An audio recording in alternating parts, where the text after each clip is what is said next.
Hi viewers, welcome to our channel. ప్రస్తుతం మనతో పాటు సీనియర్ జర్నలిస్ట్ దాము బాలా సార్ వారితో మాట్లాడదాం. నమస్కారం సార్. నమస్తే సార్, బెంగళూరులో 40 ఏళ్ళ ఒక మహిళని 27 ఏళ్ళ ఒక అబ్బాయి చంపేశారు సార్. యాక్చువల్గా వాళ్ళిద్దరి మధ్య రిలేషన్షిప్ కూడా ఉంది. మరి ఈ టైంలో అసలు ఎందుకు చంపాల్సి వచ్చింది? దీనికి గల కారణాలు ఏంటి సార్? మొన్న బెంగళూరులో కొడిగేహల్లి గణేష్ నగర్ అని ఉంటుంది. అక్కడ శోభ అనే ఒక ఆమె నివసిస్తూ ఉంటుంది. ఆమె సొంత ఇల్లు ఉంది. ఆమెకి శ్రీ సాగర్ డ్రైవింగ్ స్కూల్ అని స్కూల్ కూడా ఆమె నడుపుతుంది అనమాట. సో 48 ఏళ్ళు ఆమెకు. సో ఆమె ఒంటరిగా ఉంటుంది, భర్తతో విడిపోయింది. పెద్ద కూతురుకి లాంగ్ బ్యాక్ పెళ్లి చేసింది, చిన్న కూతురికి కూడా ఒక 1 వీక్ బ్యాక్ పెళ్లి చేసింది. పెద్ద కూతురు పేరు సుప్రియ, చిన్న కూతురు హర్షిత్. ఇద్దరికి కూడా పెళ్ళయింది. సో ఆమె ఒంటరిగా ఉంటుంది. మొన్న 18th నాడు ఏమైందంటే, ఈ చిన్న కూతురు హర్షిత ఫోన్ చేసింది. ఫోన్ స్విచ్ ఆఫ్ వస్తుంది. ఎంతసేపు చేసినా ఫోన్ స్విచ్ ఆఫ్ వస్తూ ఉంటే ఆ అమ్మాయి తన అక్కకి అంటే సుప్రియకు వాళ్ళ నాన్న శంకర్ ఆయనకు చెప్పింది, ఇలాగ అమ్మ ఫోన్ చేస్తుంటే కూడా తీయట్లేదు, ఒకసారి మీరు వెళ్ళి చూడండి అంటే వాళ్ళు వెళ్ళారు. వెళ్ళి చూస్తే ఆమె బ్లడ్ నగ్నంగా బాడీ పడింది, చనిపోయి చాలాసేపు అయినట్టుగా అర్థమవుతుంది. సో దాంతో వాళ్ళు పోలీసులు కంప్లైంట్ ఇచ్చారు. పోలీసులు వచ్చి చూస్తే ఆమె డెబిట్ కార్డు మిస్సింగ్, ఆమె gold missing, car missing. So దాంతో కూతురు కానీ హస్బెండ్ ఏం కంప్లైంట్ ఇచ్చారంటే, ఈమెను ఎవరో డబ్బుల కోసం చంపేశారు అని కంప్లైంట్ ఇచ్చారు. పోలీసులు ఆ కంప్లైంట్ తీసుకొని ఎంక్వైరీ చేశారు. ఎంక్వైరీ చేస్తే ఈ డెబిట్ కార్డు నుంచి 1,60,000 విత్డ్రా చేసుకుని కారు ఎక్కడో ఒక చోట వదిలేసి వెళ్ళిపోయినట్టుగా తెలుస్తుంది. దాంతో వీళ్ళు ఇన్వెస్టిగేట్ చేసి అతన్ని పట్టుకున్నారు. అతని పేరు నవీన్. అతను బీటెక్ అయిపోయి ఒక సాఫ్ట్వేర్ కంపెనీలో పనిచేస్తున్నాడు. సో నవీన్ని 27 ఏళ్ళు అతనికి. అతను పట్టుకొని ఇంట్రాగేట్ చేస్తే వీళ్ళకి పోలీసులకు సంచలనమైన విషయాలు తెలిసాయి. అదేంటంటే ఈమెకి ఒక పిచ్చి ఉందన్నమాట. ఆ పిచ్చి ఏంటంటే సెక్స్ పిచ్చి. అది కూడా చిన్నపిల్లలంటే ఇష్టం అన్నమాట, అబ్బాయిలంటే. తనకంటే 25 ఏళ్ళు ఆ ఏజ్ గ్రూపు అబ్బాయిలంటే బాగా ఇష్టం. దాంతో ఈమె ఏం చేసేదంటే, ఇన్స్టాలో అబ్బాయిలతో చాట్ చేయడం, ఆ అబ్బాయిల్ని మెల్లగా ఫోన్ నెంబర్లు అడిగి వాళ్ళతో సెడ్యూస్ చేయడం విధంగా వాళ్ళతో మాట్లాడడం. దాంతో అబ్బాయిలకు కూడా మామూలుగా చాలా జనరల్ కామన్గా ఏంటంటే ఆంటీల పట్ల ఉండే ఒక అట్రాక్షన్ ఉంటుంది. అలాగా వాళ్ళు రావడం జరుగుతుంది. అలాగే అఫైర్లు పెట్టుకోవడం ఆమె ఎప్పటి నుంచో చేస్తుంది అనేది తెలిసింది. సో రెండోది, ఆమెకి ఇంకొక నేచర్ ఉంది. అబ్బాయిలకి ఏదో ఒక పండు పేరు పెడుతుంది అనమాట, ముద్దు పేరు. సో ఆరెంజ్ అనో అట్లా పెడుతుంది, బనానానో ఆరెంజ్ అనో అలా పిలుచుకుంటుంది అనమాట. అలాగే నవీన్ పేరు కూడా యాపిల్ అని పెట్టింది.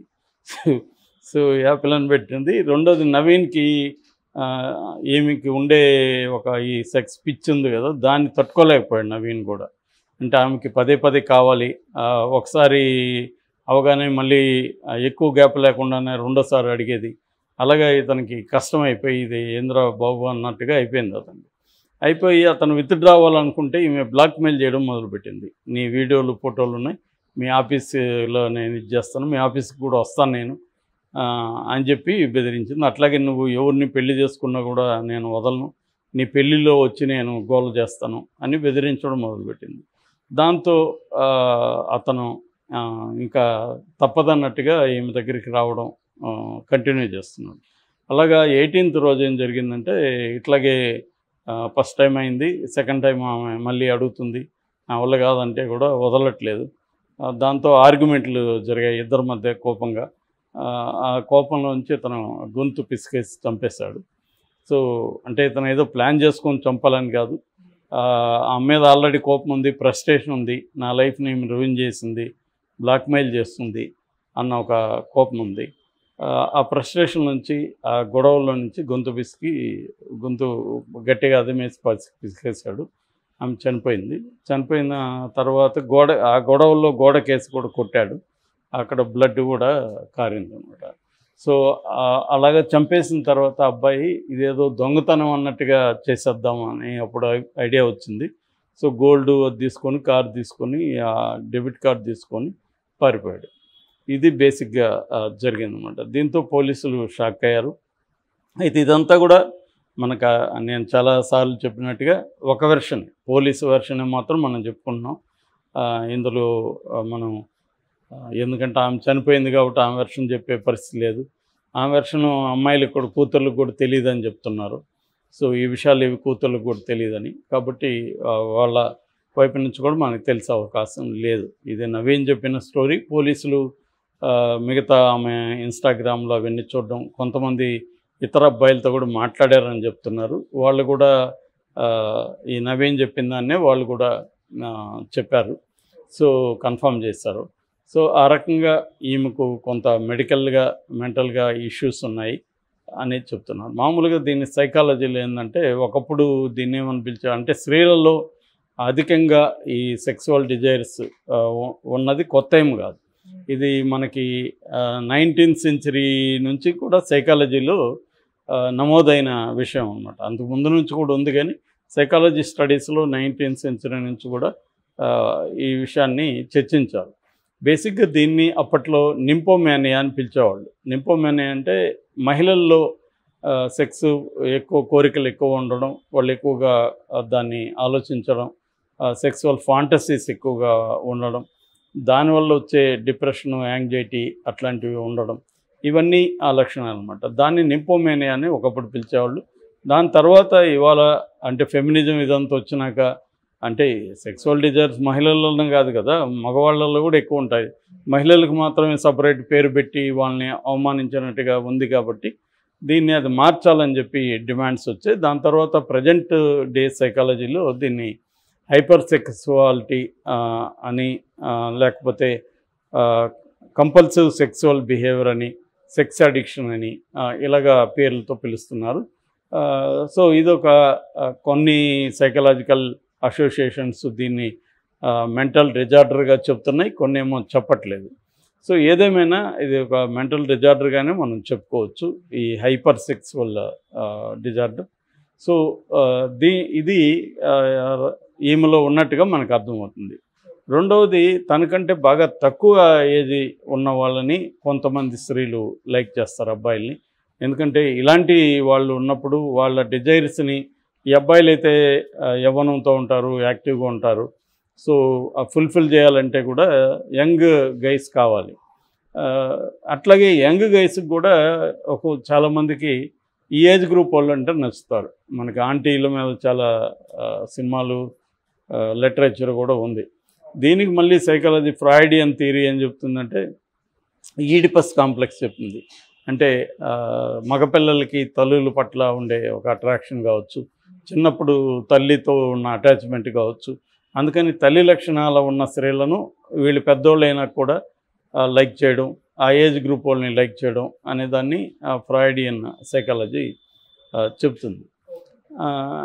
సో అలాగే ఎలక్ట్రా కాంప్లెక్స్ అని కూడా తర్వాత కాలంలో వచ్చిన సైకాలజిస్టులు చెప్పారు.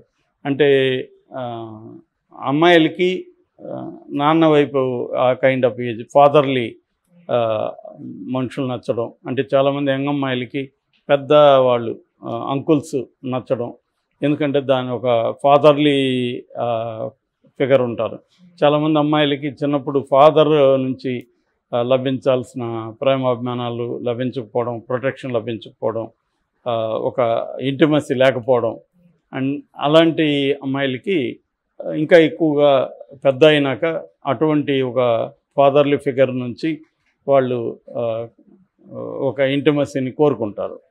అలాగా ఈమెకు పెద్ద అయిన తర్వాత ఇలాగ ఉండే అవకాశాలు కూడా ఉన్నాయి. అట్లాగే డిప్రెషన్ కానీ కొన్ని రకాల ట్రామాస్ జరిగినప్పుడు కూడా అది ఇటుగా డైవర్ట్ అయ్యే అవకాశం ఉంది. సో ఇలాంటి వాళ్ళు ఉన్నప్పుడు ఏంటంటే సైకాలజిస్టుల దగ్గరికి వెళ్తే థెరపీ లేదా ఇంకా ఎక్కువ ఉన్నప్పుడు మెడిసిన్, ఈ రెండు కాంబినేషన్ల వల్ల కూడా ఒక్కోసారి దీన్ని క్యూర్ చేయొచ్చు.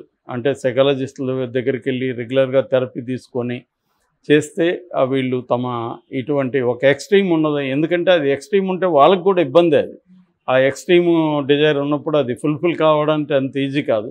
అందుకని చాలామంది ఏంటంటే మాస్టర్బేషన్ ఎక్కువ చేసుకోవడం, లేకపోతే ఎక్కువగా పోర్న్ చూడడం, ఇవన్నీ కూడా అడిక్షన్ అది. సో ఇటువంటి దాన్ని సైకాలజిస్టుల దగ్గరికి వెళ్ళాలి. బట్ ఈమెకి అంత జ్ఞానం లేనట్టుంది. సో ఈమె ఈ మెథడ్ ఎంచుకుంది. ఇది ఈజీగా కనబడింది. ఇన్స్టాలో చాట్ చేయడం, ఒక అబ్బాయి దొరుకుతాడు, వాడికి ఒక పండు పేరు పెట్టడం, వాడితో ఎంజాయ్ చేయడం, వాడిని వదిలేసి ఇంకొకరిని ట్రై చేయడం, ఇది ఈజీ ఉంది. ఎందుకంటే అబ్బాయిలు కుప్పలు దొరుకుతారు, పెద్ద ఇబ్బంది లేదు. సో ఇది ఎంచుకున్నట్టు ఉంది. ఫైనల్గా ఇది ట్రాజడీలోకి వెళ్ళింది. నేను అందుకని చాలాసార్లు చెప్తుంటాను. సో మనకి అఫేర్లు పెట్టుకోవడానికి ఇవాళ ఈజీగా ఉండొచ్చు, కానీ దాని కాన్సిక్వెన్సెస్ ఏంటి, దానికి మనం రెడీగా ఉన్నామా లేదా అనేది కానీ ఆలోచించకుండా మనం ఇంపల్సివ్గా అఫేర్లోకి వెళ్తే ఖచ్చితంగా అది ట్రాజిక్ కాన్సిక్వెన్సెస్ ఉంటాయన్నమాట. Okay sir, thank you so much sir.